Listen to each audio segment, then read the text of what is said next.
दोस्तों नमस्कार। आज हम बात करेंगे परमुटेशन कॉम्बिनेशन के बारे में।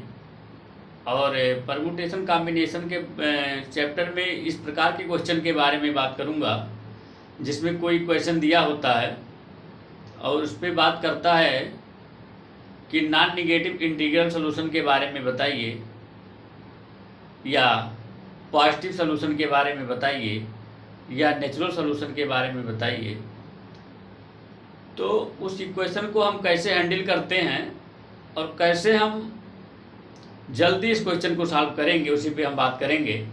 तो चलिए हम देखते हैं। जैसे मान लीजिए क्वेश्चन दिया हुआ है, क्वेश्चन ये लिखा हुआ है इफ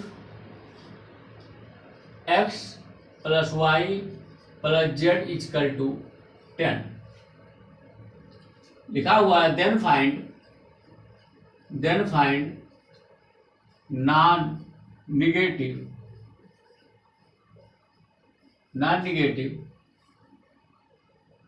लिखा है। Then find non negative integral solution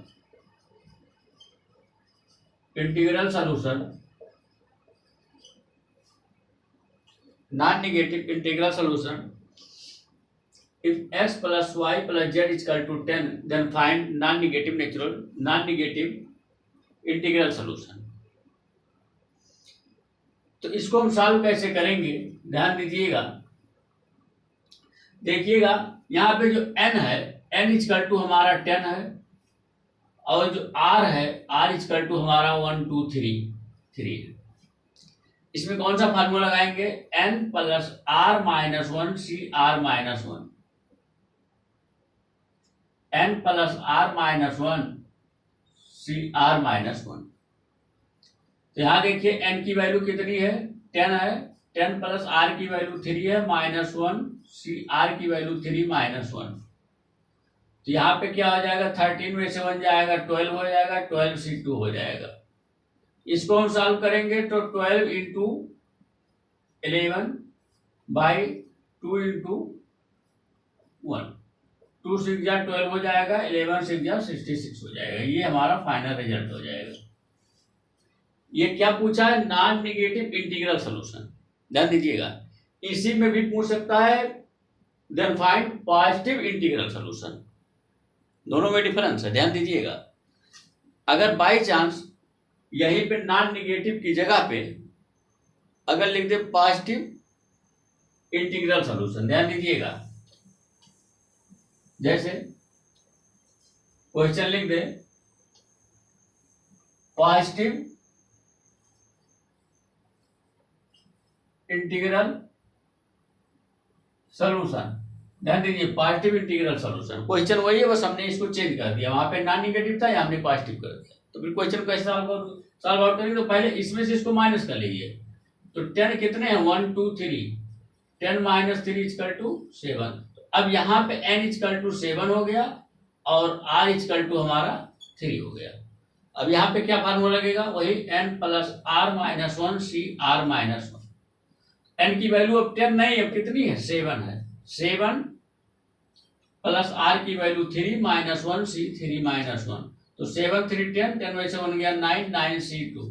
9 c2 को सॉल्व कर सकते हैं 9 × 8 बाई 2 × 1। 2 1 जा 2, 2 4 जा 8, 9 4 जा 36। ये हमारा आंसर हो जाएगा। देखिए दोनों में यही डिफरेंस था। वहां पे नॉन निगेटिव था, यहाँ पे पॉजिटिव इंटीग्रल सॉल्यूशन था। वहां पे नॉन निगेटिव इंटीग्रल सॉल्यूशन था और यहाँ पे पॉजिटिव इंटीग्रल सॉल्यूशन। चलिए हम देखते हैं आगे। जैसे मान लीजिए इसी में क्वेश्चन और चेंज कर देगा। यहाँ पे ऐसे कर सकता है x + y + z less than or equal 10 then find non negative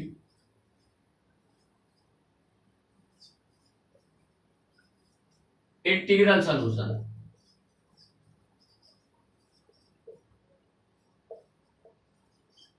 तो ध्यान दीजिएगा, हम इस लेस देन को इक्वल के बराबर बनाने के लिए, ये क्या है कि या तो इससे लेस है या तो इसके इक्वल है। तो इक्वल हम बनाने के इसमें एक और हम अपनी तरफ से ऐड कर देंगे। यहाँ पे सॉल्यूशन x + y + z यहाँ पे हमने कुछ ऐड कर दिया, कुछ भी वेरिएबल हमने ऐड कर दिया, इक्वल टू 10 हो गया।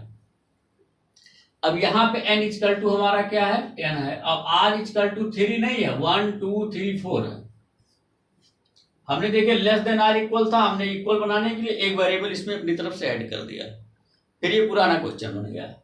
n इक्वल टू 10 हो गया, r इक्वल टू 4 हो गया। अब यहाँ पे फिर वही formula n plus r minus 1 सी r माइनस 1। n की वैल्यू क्या है 10 है, प्लस r की वैल्यू 4 है, माइनस 1 सी 4 माइनस 1।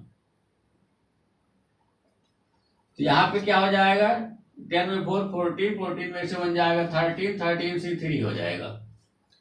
इसको सॉल्व आउट करेंगे तो 13 इंटू 12 इंटू 11 बाई 3 इंटू 2। इधर देखिए 3 2 जा 6, 6 2 जा 12 हो जाएगा। अब 13 इंटू 2 इंटू 11, तो 13 इंटू 11 2 जा 22 हो जाएगा। ये मल्टीप्लाई कर लेंगे, ये हमारा आंसर हो जाएगा। इतने वैरायटी के क्वेश्चन बनते हैं इसमें। Number of non negative integral solution, number of positive solution, और यहाँ पे लेस देन आर इक्वल करके दिया रहेगा इस टाइप।